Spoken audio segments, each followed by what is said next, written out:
আসসালামু আলাইকুম। আজকে আরেকটা ভিন্ন রকম আরেকটা ভিডিও নিয়ে আসলাম।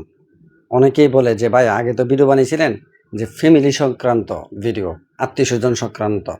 ওইটার মধ্যে এই কারণে মানুষে সফল হতে পারে নাই অথবা আপনি নিজেও মানে আমি নিজেও সফল হতে পারি নাই।" এই কথাটা বলছিলাম। তো তাছাড়া কি আছে যে একটা মানুষ কেন সফল হতে পারে না? যারা এই ভিডিওটা দেশে এবং প্রবাসে থাকা উভয়ের জন্য। এটা সবথেকে ইম্পোর্টেন্ট একটা বিষয় হলো যে প্রতিটা মানুষ চাইলেই সফল হতে পারে। কিন্তু এই একটা সময় আইসা সে অসফলতা খেতেই তার ভিতরে দুশ্চিন্তা থেকেই থাকে। সে কারো না কারো পেছনে লেগেই থাকে। ওইজন্য আসলে সে সফল হতে পারে না। ওই বিষয়টা হলো কি জানেন? একটা উদাহরণ যদি দিই আমি, মনে করেন আমার ভাই, আমার ফ্যামিলিতে আমরা ৩ ভাই ৫ ভাই আছি।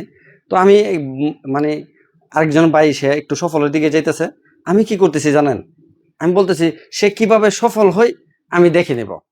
আমার ওই বন্ধুটা কিভাবে সফল হয় আমি দেখে নিব। আমার কাকা কিভাবে সফল হয়, আমার মামা কিভাবে সফল হয়, আমার খালু কিভাবে সফল হয় আমি তাকে দেখে নিব। সে কিভাবে এটা করে আমি দেখে নিব। মানে ওই দেখে নিব করতে, করতে তার একটা যে যৌবন যে সময়টার মধ্যে সে সফল হওয়ার কথা ছিল, এই দেখে নিবের মধ্যে সে চলে যাইতেছে। কারণ সে তো নিজে যে উদ্যোক্তা হবে, নিজে কোনো কিছু করবে, নিজে পরামর্শ নিয়ে একটা ভালো কিছু করবে, ওই চিন্তার যে সময়টাই করবে, সে অন্য আরেকজনকে নিয়ে ওই চিন্তাটা করছে। তাকে দেখে নেব। কিন্তু আমি আমার ছোট্ট একটা উদাহরণ দিয়ে আমি একটা কথা বলি জানেন?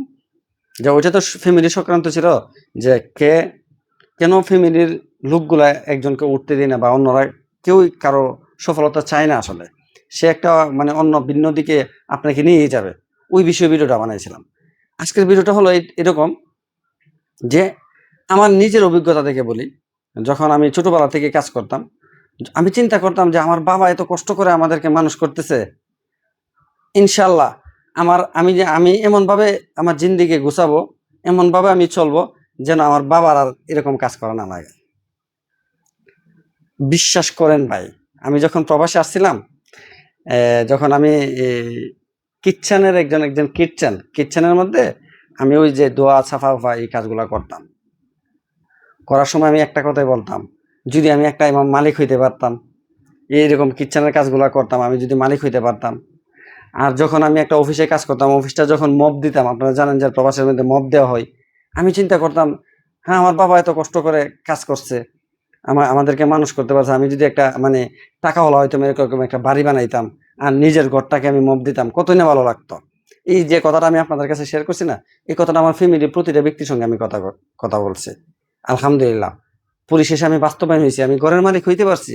ওই ঘর মপ দিছি আর আমার কথাটা আমার ফ্যামিলির মধ্যে, আমার স্ত্রীর মধ্যে, আমার মা-বাবা এবং আমার ছোট ভাই ছিল, তাদের সাথে আমি কথাটা শেয়ার করছি। যে আমার একটা প্ল্যান ছিল যে আমি একটা যদি ঘরের মালিক হইতে পারি তাহলে আমি এরকম মপ দিতাম। আজকে আলহামদুলিল্লাহ আমাকে আল্লাহ পাক এই ঘরের মালিক করছে এবং আমি আমার নিজের ঘরকে মপ দিতেছি। হ্যাঁ, বাস্তব। অনেকে আমার ফ্যামিলির লোক বা আত্মীয়স্বজন অনেকে আমার ভিডিওটা দেখবে। এটা শতভাগ বাস্তব, আমি মপ দিছি আর এই কথাটা বলছি। আর আমি চিন্তা করতাম যে আমার পাশে ওই ব্যক্তিটা ৫,০০০ টাকা অ্যা ৫০,০০০ টাকা ইনকাম করতেছে। আমি এটা বলি নাই সে কিভাবে ৫০,০০০ টাকা ইনকাম করে এটা দেখে নিব। না, আমি এটা বলি নাই। আমি সবসময় বলতাম সে ৫০,০০০ টাকা ইনকাম করছে। কিন্তু আমি ১,০০,০০০ টাকা ইনকাম করব। সে তার জায়গাতেই থাকবে বা সে আরো উপর লেভেলে যাবে। কিন্তু আমি তার উপর লেভেলে ইনকাম করে দেখাবো। পরিশ্রম। দুনিয়ার সবাই আপনাকে ধোঁকা দিবে। পরিশ্রম আপনাকে ধোঁকা দিবে না। এটা ১০০% সত্য। যাই হোক, আমরা ভাইদেরকে প্রতিষ্ঠিত হতে দিই না, তার গীবত করা শুরু করি। সে যেন আগাইতে না পারে তাকে মানসিক পেরেশানি দিতে থাকি। আমাদের সন্তানদেরকে মানসিক পেরেশানি দিতে থাকি। আমাদের ভাই, মামা, খালু তাদেরকে বিভিন্নভাবে মানসিক পেরেশানি আমরা দিতে থাকি। দিতে মানে তাকে তো পেরেশানি দিতেছেন। আপনি আপনার জায়গাতে রয়ে গেছেন। সে একটা বিজনেস থেকে এই পেরেশানি থেকে ১০টা বিজনেসের মালিক হয়ে গেছে। তো আমি সর্বশেষ যে কথাটা বলতে চাই, ভাই প্রতিষ্ঠিত হতে গেলে কারো পিছন ছেড়ে দিতে হবে। নিজেকে এমনভাবে গড়ে তুলতে হবে যে ১-২ বছর বা ৫ বছর আমি কিছু করলাম না। আমি নিজে প্রতিষ্ঠিত হব। ৳৫ কে ৳১০ বানাবো, ৳১০ কে ৳২০ বানাবো। আমাদের ধান্দা থাকবে যে তার থেকে উপরের লেভেলে গিয়ে আমি দেখাবো। উপরের লেভেলে চলে যাবো। সে কোথায় গেল ওটা না, আমি তার উপরে। সে যদি ৳৫ থেকে ৳১০ হয়ে আপনার তো প্ল্যান থাকবে ৳২০। আর সে যদি ৳২০ হয়ে আপনার থাকবে ৳৪০, তাহলে তো লেভেল আপনার অটোমেটিক্যালি একজন একজনের লেভেলে চলে যাবেন, আপনি একটু একটু উপর লেভেলে চলে যাবেন। সে কিভাবে ৫ টাকা ইনকাম করতেছে এটাকে কাটার দেন, সে ৫ টাকা যেন ইনকাম না করতো, সে সেই সবজিটা তাকে ভুল পরামর্শ দিলেন, সেটি কি নিজে উঠে যাবে, কিন্তু আপনি উঠতে পারবেন না। ভিডিও বড় হয়ে যায়, ওই জন্য মানে ভিডিও বাড়াচ্ছি না। ইনশাল্লাহ নেক্সট আরেকটা ধামাকা ভিডিও নিয়ে আসবো।